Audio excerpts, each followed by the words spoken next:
오늘 함께 나눌 그 주제는 좀 유혹입니다.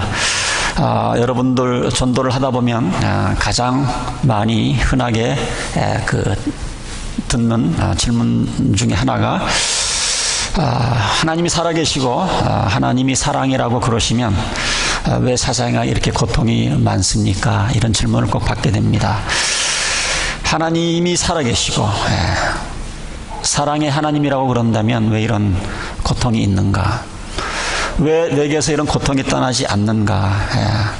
우리가 전도할 뿐만이 아니고 또 우리 자신들도 그런 질문을 한두 번 정도는 여러분들의 삶 가운데 던져보지 않았을까 생각을 해봅니다.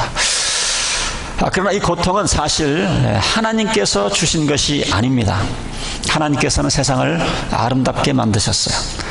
결국은 사탄의 그 유혹에, 사탄의 꼬임에 넘어간 인간이 이 세상을 이와 같이 악한 것으로 고통의 장소로 만들어버렸다. 성경은 그렇게 얘기를 해주고 있습니다.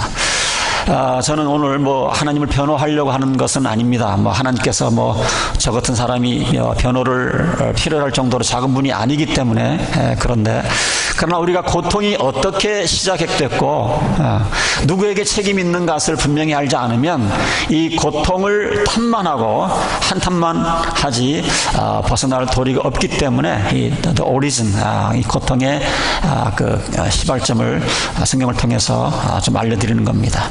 우리가 질병으로 고생을 할 때도 확실한 진단이 나와야 확실한 치료가 되는 것처럼, 그래서 오늘 고통이 왜 시작됐고 그 책임이 누구에게 있는가를 우리는 알아야 합니다.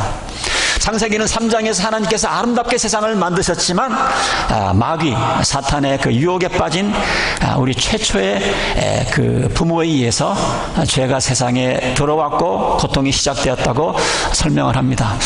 어떤 분들은 저랑 같이 성경 공부를 하다가 이거 너무하다, 이게 너무 가혹하다, 이 아담 하와가 죄진 것 때문에 온 인류가 이렇게 고통 가운데 죄 가운데 살아야 되는가.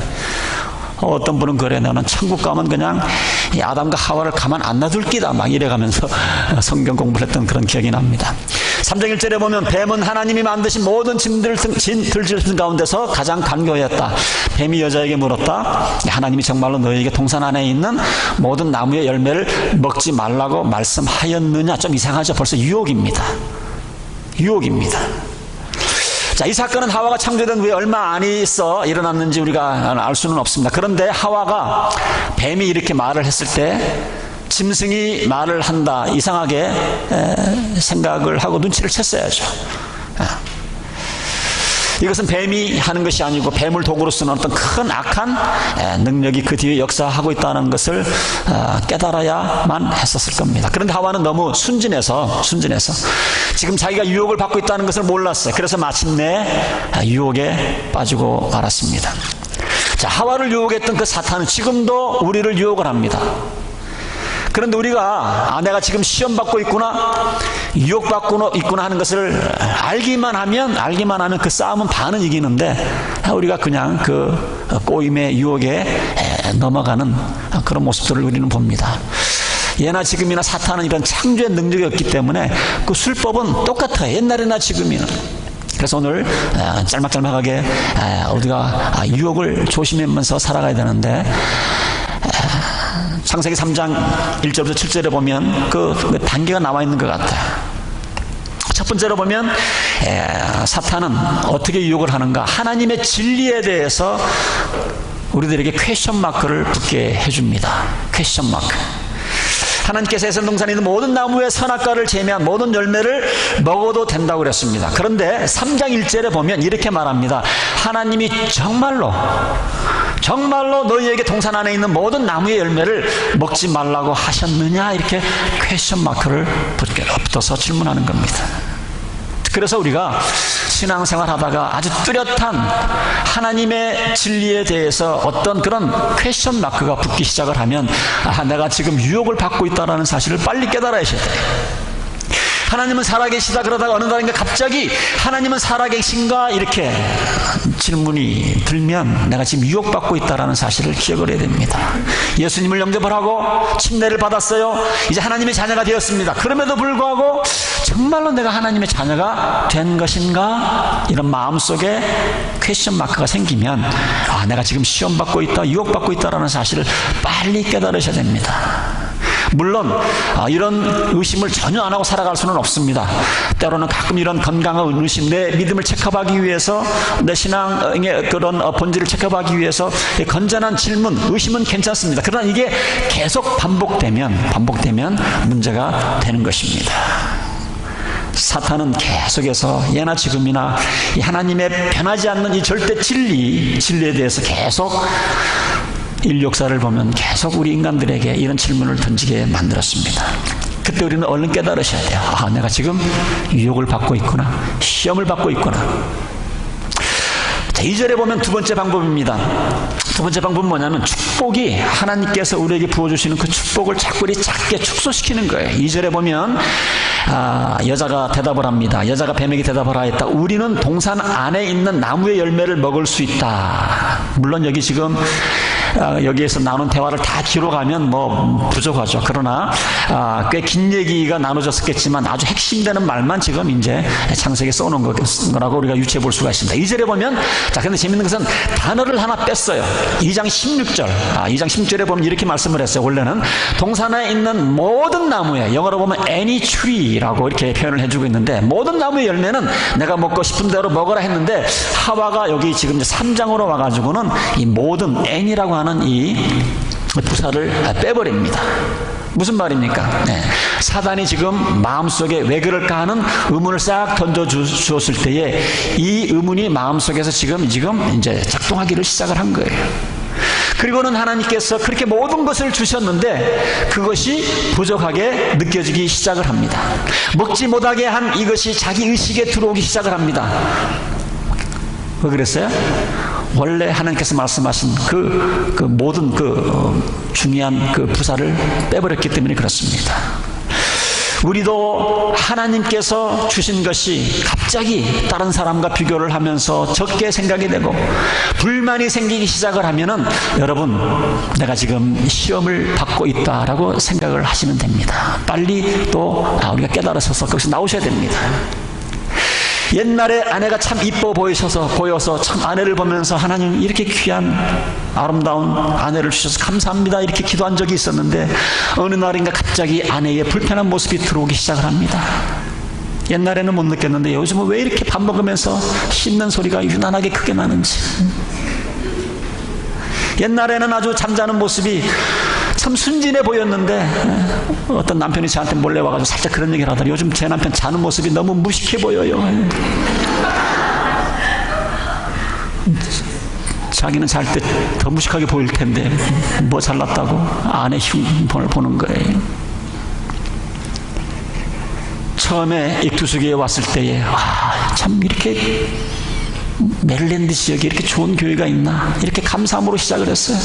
좋은 교육자들, 좋은 집사님들, 좋은 성도님들. 그런데 어느 순간부터 다른 교회와 비교를 하면서 이 교회 이래, 다른 교회는 안 그런데 이러면서 이제 하나님께서 나에게 주셨던 그 원래 축복을 축소하는 그런 모습을 보게 됩니다. 여러분들이 지금 시험받고 있다는, 유혹받고 있다는 증거입니다. 세 번째로 우리가 하나님 유혹받고 있다는 증거는 뭐냐면, 여러분 성경 말씀을 읽으면서 가끔 그런 생각이 들죠. 와, 어떻게 하나님의 계명이 이렇게 가혹할까? 그런 생각이 들면 그것도 여러분들이 지금 시험받고 있다고 생각을 하시면 됩니다. 자, 에덴 동산에서 마찬가지였어요. 하나님께서 너무 하신다는 생각이 들은 것 같습니다. 3절에 이렇게 말합니다. 그러나 하나님은 동산 한가운데 있는 나무 열매는 먹지도 말고 만지지도 말라고 하셨다. 여기서 하와가 단 하나를 이번에는 싹 붙입니다. 아까는 단 하나를 살짝 뺐는데 이번에는 단 하나를 갖다 붙입니다. 여러분들 하나님의 말씀을 붙이거나 빼면 참 위험합니다. 여러분, 그러니까 성경을 잘 읽으셔야 돼요. 가르침을 잘 받아야 됩니다. 자, 분명히 하나님께서 먹지도 말라고만 했지 만지지 말라고 하는 말이 없어요. 2장에 보면 지금 사단의 유혹에 먹혀 들어가는 거예요. 맞아 먹지도 말라고 그랬는데 그 다음에 한술 더 떠서 이제 만지지도 말라, 이렇게 지금 더 확대 해석을 하고 있는 겁니다. 그러면서 하나님이 어떻게 이렇게 가혹할 수가 있어? 가혹할 수가 있어. 저도 그런 경험이 있는데, 저는 미국에 1980년대 초에 이제 미국에 왔는데, 미국에 와가지고 참 잘좀 빠진 게 그 NBA 농구. 저는 농구 할 줄은 모르는데 그 거인 같은 사람들이 얼마나 농구를 잘하는지. 그 당시 뭐 마이클 조단, 뭐 압둘 자바, 뭐 이렇게 페핀, 뭐 아이사, 이런 기가 막힌 진짜 재밌게 봤던 그런 기억이 납니다. 그런데 큐티를 하면서 기도하는 가운데 그런 생각이 드는 거예요. 너 너무 요즘 TV를 너무 많이 본다. 근데 이제 어떤 생각이 드냐면, 그러면 뭐 여가 시간도 없습니까? 하나님 TV도 못 봅니까? 그러면 영화도 보지 말고요. 그럼 저도 뭐 사람인데 쉬는 시간에 쉴 때는 뭐 합니까? 이렇게 이제 자꾸 추측이 이제 되는 거죠. 기도 가운데 하나님이 그냥 TV 좀 많이 보는 것 같다 줄여라고 말했지. 여가 신용도 없이 뭐 신앙생활 해라, 영화도 보지 말아라, 뭐 이런 얘기는 안 하셨거든요. 우리가 그렇게 유혹에 빠지면 그렇게 상상을 해서 우리를 자신을 그렇게 몰아가는 것을 봅니다. 하나님께서 요구하는 것이 너무하는 것 같고 가혹한 것 같이 느끼기 시작을 하면 우리는 내가 지금 시험받고 있지 않나, 유혹받고 있지 않나 생각을 해야 됩니다. 자매님들, 남편에게 순종하십시오. 옛날에는 그런 줄 알았어요. 그런데 갑자기 어느 날 목사님으로부터 그런 설교를 들으면 뭐가 확 올라와. 그러면 여자는 아무 말도 못하고 남자의 종이 되라는 말입니까? 성경에 어디 누가 말도 못하라고 그랬어요? 종이 되라고 그랬어요? 성경 말씀에는 순종하라고 그랬지. 전에는 아무렇지도 않게 수용했던 하나님의 계명과 말씀이 갑자기 하나님 너무너무 하신다 이런 생각과 더불어서 하나님이 가혹하게 느껴지면, 여러분 지금 나는 유혹 가운데, 시험 가운데 있는 거예요. 빨리 내 신앙을, 믿음을 체크해버려야 됩니다. 또 시험받고 있는 증거, 유혹받고 있는 증거는 뭡니까? 죄를 지어도 괜찮을 것 같은 생각이 드는 것. 네 번째가 사실은 가장 큰 중요한 유혹이라고 생각이 됩니다. 아주 깊이 빠진 겁니다. 3장 3절 후반에 보면 이런 말씀이 있어요. 그러나 하나님은 동산 한가운데 있는 나무의 열매는 먹지도 말고 만지지도 말라고 하셨다 하면서 어기면 우리가 죽는다, 이렇게 말씀을 하셨어요. 자, 그런데 여기서 또 이제 하와가 이번에는 또 이제 아까는 또 말씀을 또 첨가를 하더니 이번에 또 하나를 뺍니다. 2장 17절에 보면 그러나 선과 악을 알게 하는 나무의 열매만은 먹어서는 안 된다. 그것을 먹는 날에는 너는 반드시 죽을 것이다. 반드시 surely die라고 그랬는데 3장에 가서는 이 반드시라는 말을 싹 빼버립니다. 하와의 마음속에 생각이 지금 왔다 갔다 하는 거예요. 맞아, 하나님이 너무하셔. 죽는다고 그랬는데 죽지 않을 거야. 안 죽을 거야. 자, 그래서 저와 여러분이 신앙생활 하다가 시험받는 거, 유혹받는 걸 어떻게 아는가? 여러분들, 죄의 결과가, 내가 저지른 이 죄의 결과가 아무것도 아닐 것이라는 것처럼 느껴질 때 여러분들 정말 이제 유혹에 깊게 빠진 거예요. 시험에 깊게 빠진 겁니다. 그 사실을 빨리 알으셔야 돼요. 노름이 좋은 예입니다. 제가 요즘 뭐 노름 얘기를 많이 하는데 왜 그러냐면 지금 우리가 지금 환경이 지금 그래. 옛날에는 노름하려면 비행기 타고 라스베가스를 가야 되는데 4-5시간 타고, 지금은 이제 이 노름장이 우리 코앞에 지금 메릴랜드에 여러 군데 지금 노름장이 생겼어요. 한인사회 인사들 얘기를 들어보면 지금 한인들이 이제 상당수 많은 사람들이 노름장에 정기적으로 간다, 이런 얘기들이 들립니다. 여러분 잘 아시다시피 통계적으로 카지노에서 노름을 하면 내가 컴퓨터처럼 정확하게, 아무리 정확하게 해도 여러분 잃게 되어 있어요. 아주 정확하게 해도. 그래서 여러분 어쨌든 결국은 돈을 잃게 된다는 얘기죠.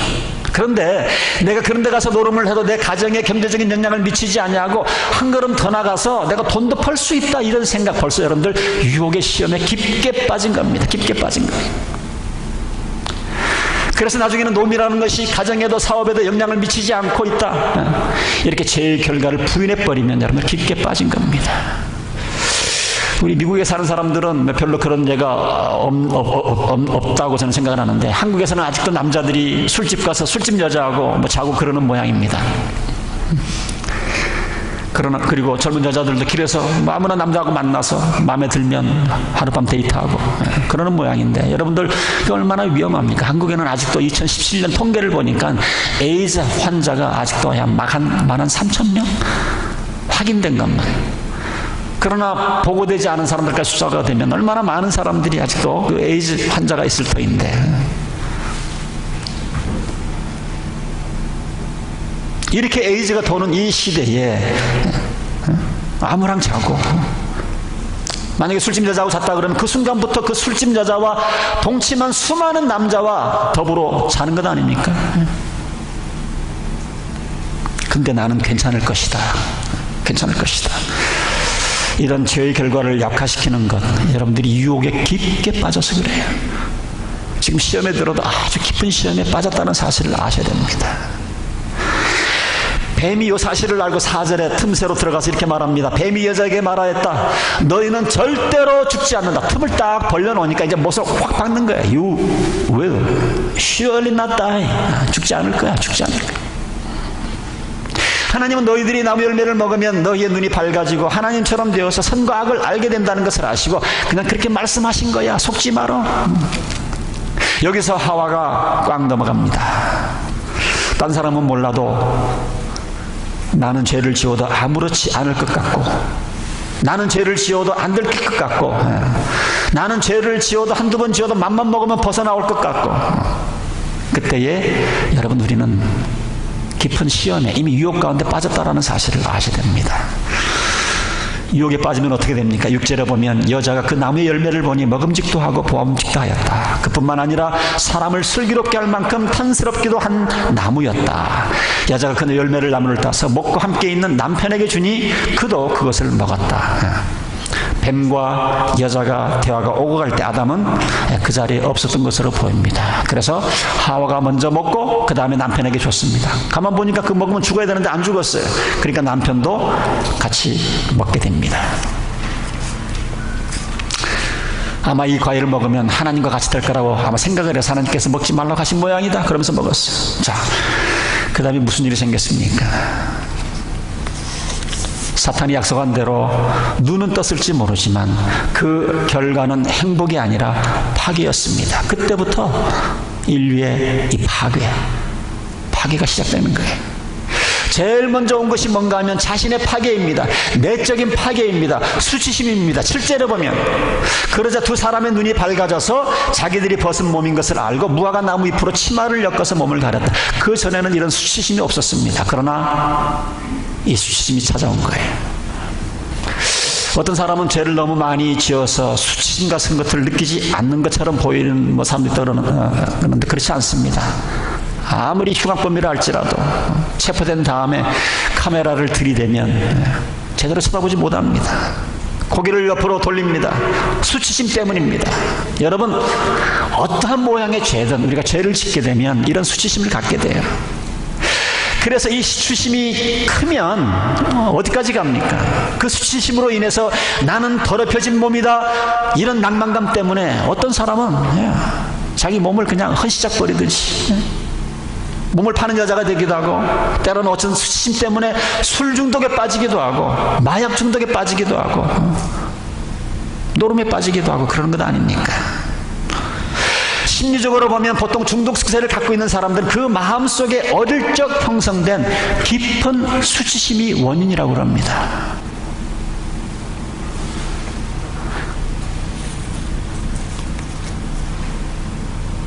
죄 짓는 것, 유혹에 빠져서 죄 짓는 것, 여러분 조심하셔야 돼요.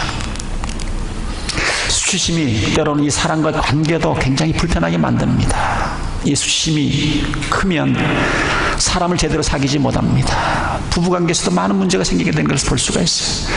사람들이 내 죄 진 거를 알면 어떡하지? 사람들이 나의 참모습을 보면 어떡하지? 그러면서 우리는 가면을 쓰면서 살아가게 되는 것이죠. 그래서 내 모습 안 보이려고 그래요. 결혼을 했지만 부부에게도, 배우자에게도 자기 모습을, 진정한 모습을 보이지 않습니다. 그런 곳에 어떻게 참된 마음과 만남이 있을 수가 있고, 그런 곳에 참된 우정이 싹 틀 수가 없습니다. 참된 애정도 싹 틀 수가 없어요. 같은 침대에 살을 대고 자기만은 항상 자지만은 항상 남 같은 인상을 주는 아내가 되고 남 같은 인상을 주는 남편이 되는 것, 상담을 해보면 이런 분들이 꽤 많습니다. 왜 그렇습니까? 죄 때문에, 죄가 주는 수치심 때문에 그렇습니다. 이 수치심은요, 우리를 파괴해요. 오늘 여러분들 나에게 찾아오는 이 유혹, 시험 잘 이기셔야 됩니다. 잘 이기셔야 돼요. 자기 자신을 파괴하고 또 하나님과 나와의 관계를 파괴하고, 그 다음에 하나님과 나와의 관계뿐입니까? 또 나와 이웃과의 관계도 파괴를 하고. 그래서 오늘 우리 익투스기 모든 성도님들, 이 유혹, 오늘 우리가 함께 살펴본 이 사탄은 여러 몇 가지 단계가 있어요. 그걸 잘 아셔서, 저걸 잘 아셔서 어떤 유혹이 와도 넘어지지 않고, 말씀으로 기도 가운데 여러분들이 그 모든 시험을 이겨내시는 삶을 살아가시는 여러분들이 되시기를 주님의 이름으로 축원드립니다. 기도하겠습니다.